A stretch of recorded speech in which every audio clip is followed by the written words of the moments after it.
إذا اليوم كنا حاضرين في هذا المؤتمر المهم اللي داخل في إطار الحملة الترويجية للصالون الإفريقي للتجارة البينية في طبعته الرابعة، الذي سوف يقام ما بين 4 سبتمبر والعاشر من سبتمبر من سنة 2025 بالعاصمة الجزائر.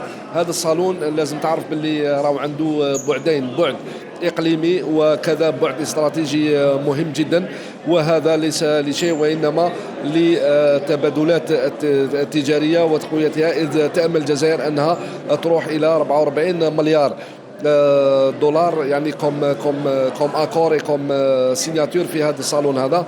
ولو كان نقدروا نلحقوا لهذا الهدف هذا راح نحققوا يعني قفزه نوعيه جدا بالنسبه للمنتوجات الجزائريه، ونوضعوها كذلك بقوه وبكثافه في مختلف الاسواق الافريقيه.